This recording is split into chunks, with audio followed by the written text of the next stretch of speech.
Check 1, 2. Go! Curious about real estate? Yes! Then you've come to the right place. Get the knowledge you need. Get over the fear and get started. This is the Michael Quarles Real Estate Show with your host, Michael Quarles.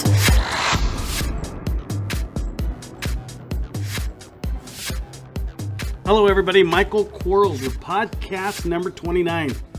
And it's another 5 questions from investors out there who wrote in and had some questions to be answered. And remember, if you want your question answered, send it to support@bsffacademy.com. That's support@bsffacademy.com. First question. In a highly competitive market where sellers are receiving a mailbox full of direct mail postcards, etc., should you market with an 800 vanity number and brand instead of Joe Shmoe, local investor? Well, it's kind of a trick question because I actually have 1-800 sell for cash. So I absolutely use that on some of my marketing pieces, but not all of my marketing pieces.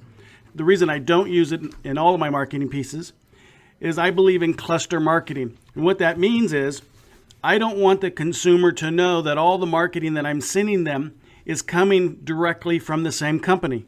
So on some of my pieces, a vanity number is going to work great. On some of the pieces, just a mom and pop name is going to work great.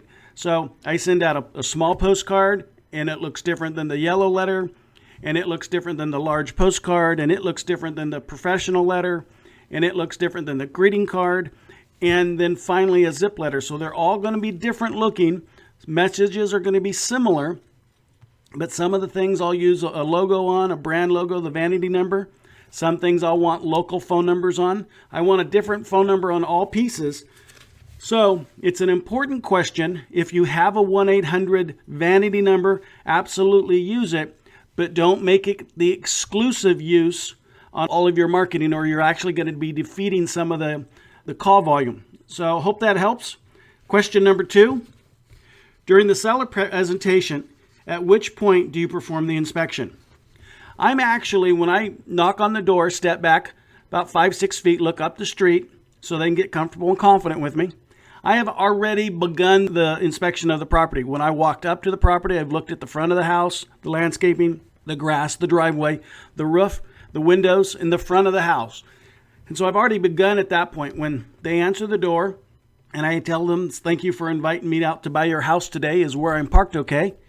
And they'll invite me into the house. As they start doing that, I'll grab one of the people that are there, and primarily the seller, but if there's 2 of them, grab one of them. He's going or she's going to hold the end of my tape measure, and they're going to walk me through their house, and I'm going to inspect the entire house. So I go from room to room to room to room to room. There's techniques that you'll want to follow, and one of the podcasts I did here actually talks about all the techniques that I use when I inspect a house, and you guys might want to listen to it. So I'm inspecting the house and at the same time making my presentation. So killing 2 birds with 1 stone, so I'm not there all day long. Getting the contract signed pretty quick after that point. Question number 3. Is it necessary to put down a deposit when entering into a contract? If so, what dollar amount or percentage do you agree to? I think you have to have consideration. And so you're going to put a deposit down, or a promise to put a deposit down is what I do actually. So in my contract, I say prior to close of escrow, I will deposit into escrow $1,000. So prior to close, I will give escrow $1,000. I do not say it on a date specific. It's just prior to close. That's a promise to pay that fulfills my consideration, and I'm fine with that. Question number 4 is, if there's a shed in the backyard of the house that you're going to purchase, will that shed be included in the deal, or does it belong to the seller? Well, it's absolutely an appendage to the property, so it belongs to me when I buy it. So that shed's going to stay. Anything in that shed needs to leave, unless it's like workbenches or cabinets, and then those things need to stay with the shed. Now, there are times that the shed is so horrible that I want it to leave with the seller, and if that's the case, then I'm going to invite the seller to take the shed with them. You know what I'm talking about, those aluminum things that are falling sideways, almost falling over. And, they're all rusted out and they look ugly. Well, if the seller will take that away with them, I'm going to ask them to do it. But if I've got a nice looking wood shed that's been well maintained and kept up, then I'm going to make sure that one stays because it's attached to the property and I am buying the real property, so it stays. Question number 5.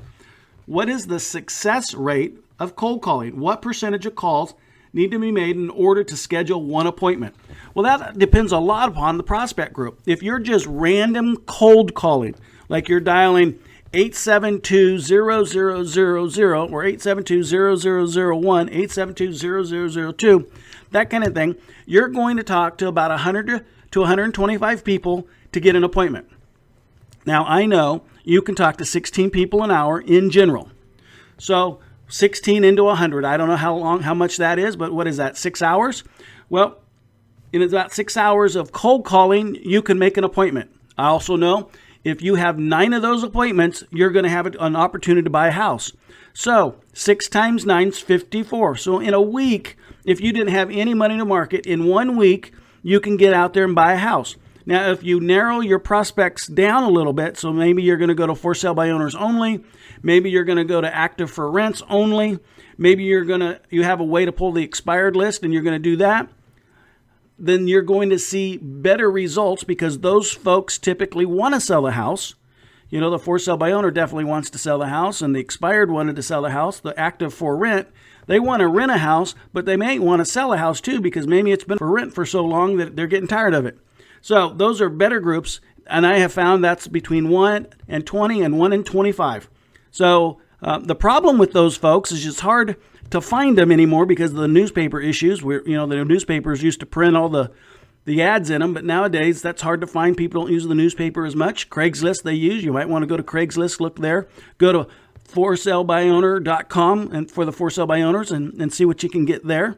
If you're driving around and you see a for sale by owner sign, why don't you stop, go knock on the door, make sure you have your 4 contracts with you and your ink pens and your tape measure, and why don't you buy a house? They're telling you, they're advertising for you to come out and buy the house, so you should just stop and buy the house. Seems reasonable to me.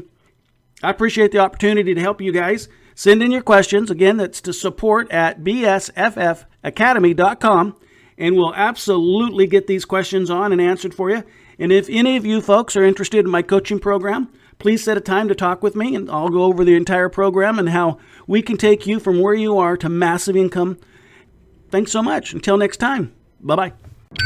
Thanks for listening to the Michael Quarles Real Estate Show. Get more info and stay in touch at michaelquarles.com.